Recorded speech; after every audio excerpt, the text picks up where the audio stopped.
ছোটবেলায় যখন কিচেনে যেতাম মা বাবার কাছে থাকতে, তখন আমার বাবা বলতো আমি নাকি কিচেনে গেলে পুরা পাকের ঘর নাকি এলোমেলো করে ফেলতাম। আসলে শখ করেই অনেক সময় কিচেনে যেতাম, কারণ আম্মা যত ধরনের খাবার দাবারই রান্না করুক আমার এক্সট্রা একটা মেনু তৈরি করতেই হবে। বিশেষ করে শুটকি ভুনাটা আমি গিয়ে করবই করব। নিজের মতো করে ঝাল করে একটু শুটকি ভুনা করব, করে এটা দিয়ে আমাকে ভাত খেতে হবে। আম্মা যত মেনু রান্না করুক, কিন্তু আব্বা বলতো কি, আমি কিচেনে ঢুকলেই আব্বা বলতো এই যে ঢুকছে, এখন পুরা কিচেনটা এলোমেলো করে ও শেষ করে দিবে। মানে আমি নাকি কাজ করতে জানতাম না, আমি নাকি কিচেনে ঢুকলে পুরা পাকের ঘরের সমস্ত কিছু উল্টাপাল্টা করে ফেলি, এভাবে আব্বা বলতেন। যাই হোক, এক সময় অনেক ছোট বয়সে যখন বাবা মার ঘর ছেড়ে ঢাকা শহরমুখী হয়ে গিয়েছি, বাবা মা চট্টগ্রামে যখন ছিলেন, এ কারণে বড় হয়েছি চট্টগ্রামে, পরে যখন ঢাকামুখী হয়েছিলাম তখন একটা বাড়িতে সাবলেট ছিলাম। সেই বাড়িটা ছিল কলাবাগানে।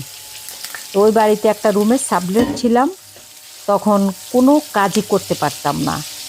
তো ওই বাড়িওয়ালি, যে ওনাকে ভাবি ডাকতাম, উনি আমার একটা কাজ করতে দেখলে আমার হাত থেকে টেনে নিয়ে আমার কাজটা করে দিতেন।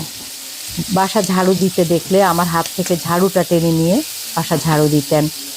যদি আমাকে রান্না করতে দেখতেন তাহলে উনি আমার থেকে বটিটা টেনে নিয়ে উনি কুটা বাছা করে দিতেন। এভাবে করে উনি আমাকে কাজগুলো করে দিতেন আর বলতেন, যাহারে মেয়েটার দিকে তাকালে কি মায়া লাগে, মেয়েটা একটু কাজ পারে না, কিভাবে এই হাত দিয়ে কাজগুলো করে, কিভাবে এই হাত দিয়ে বাসাটা ক্লিন করে, কিভাবে হাত দিয়ে রান্না বাড়া করে। আমি নাকি রান্নাই করতে জানতাম না। এইভাবে মনে করে উনি আমার কাজগুলো করে দিতেন। আসলে রান্না করতে পারতাম না আমি? না, সঠিক নয়। আমি রান্না করতে পারতাম, হয়তো অনেক বেশি ভালো পারতাম না। সেই আমি, বিশ্বাস করবেন, জীবনে প্রয়োজনের তাগিদে আমি মেশিনের মতো হয়ে গিয়েছি।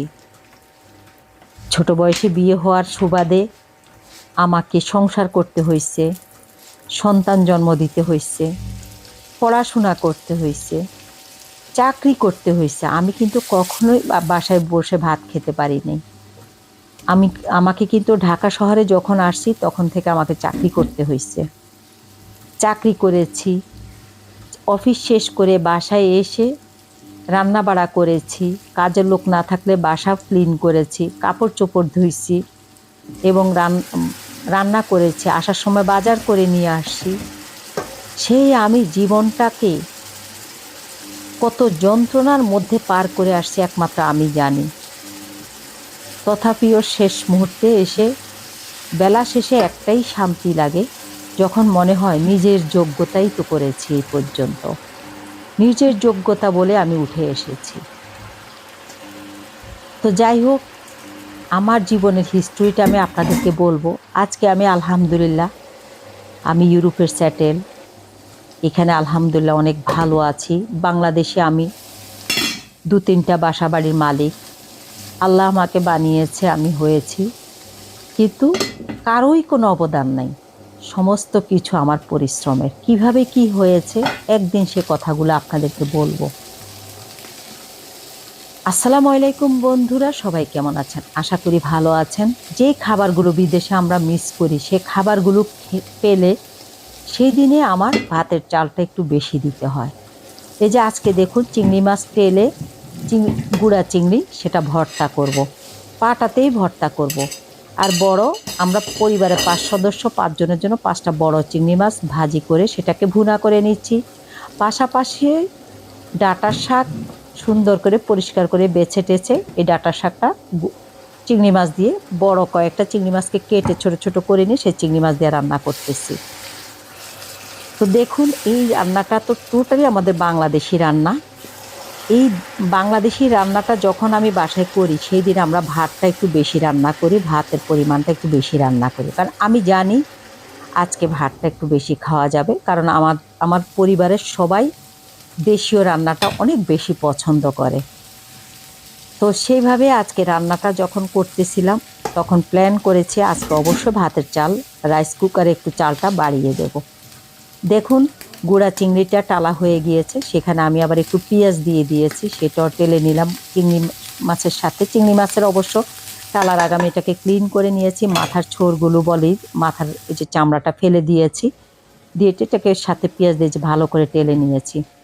আর পাশাপাশি অন্য যা রান্না, এটা আমি আলাদা করে ময় মশলা দেখালাম না, কারণ এই রান্না আমরা সবাই করতে পারি। হয়তো কারো রান্না একটু ভালো হয়, কারো রান্না একটু খারাপ হয়, কেউ মশলা একটু বেশি দেয়, কেউ একটু কম দেয়, কেউ তৈল একটু বেশি খায়, কেউ কম খায়, কিন্তু রান্নার প্রসেস অলমোস্ট সবার সেম।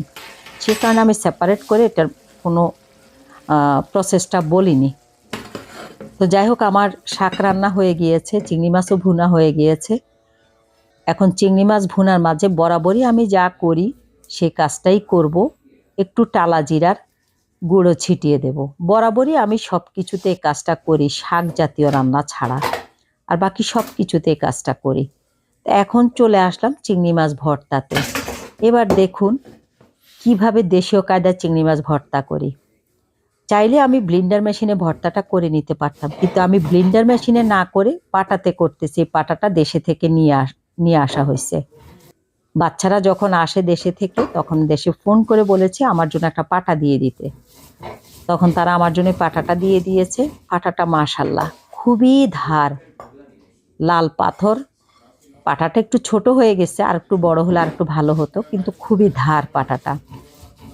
দেশে থেকে মরিচকে আধা ভাঙ্গা করে পাঠিয়ে দিয়েছে, যেন বাটতে আমার সুবিধা হয়। সেই মরিচটা বেটে নিয়েছি, সাথে ধনিয়া পাতা দিয়ে দিয়েছি, একটু লবণ দিয়ে দিয়েছি, দিয়ে ওটাকে ভালো করে বেটে নিয়েছি।